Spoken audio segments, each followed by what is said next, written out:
Hello, I'm James Milan with Arlington Public News, and welcome to Dollar Cents, a new series offered by Arlington Public News in conjunction with Platinum Wealth Partners, in which we will explore the world of finance in all of its myriad breadth and we hope depth as well.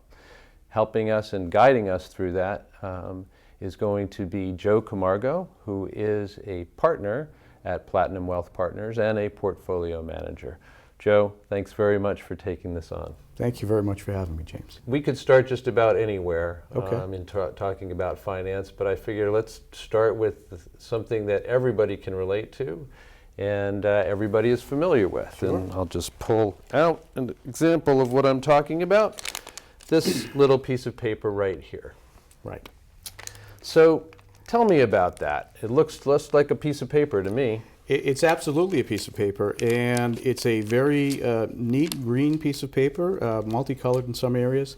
If you were to take this anywhere in the world, it has some value. And it has value because the U.S. government says that it does have value. What we operate on in our free market system is a currency that is called fiat currency. So this dollar bill is worth $1 in goods and services because the government says that it's worth $1 in goods and services. If you had pulled out a $20 bill, the $20 bill would represent $20 in value that you could exchange for milk, any commodity, any service that meets that $20 requirement. It is universally recognized as the primary currency in the world. There are other currencies, other countries that are very slowly, in some people's minds, catching up to the U.S. People talk about Japan and China, certainly, and you look at India also as a major potential market.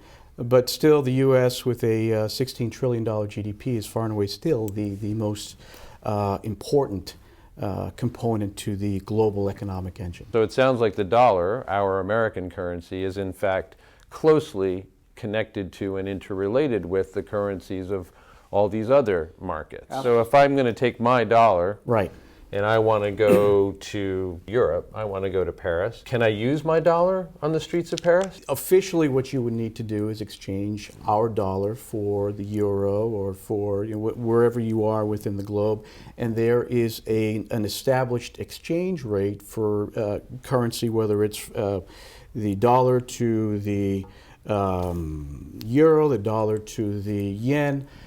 So the value of the dollar is going to be driven very much so by not so much geopolitical conditions, but by the exchange rate that the countries have established for them. For Arlington Public News and for Joe Camargo, I'm James Milan, and thanks for joining us for this inaugural issue, or inaugural segment of Dollar Cents.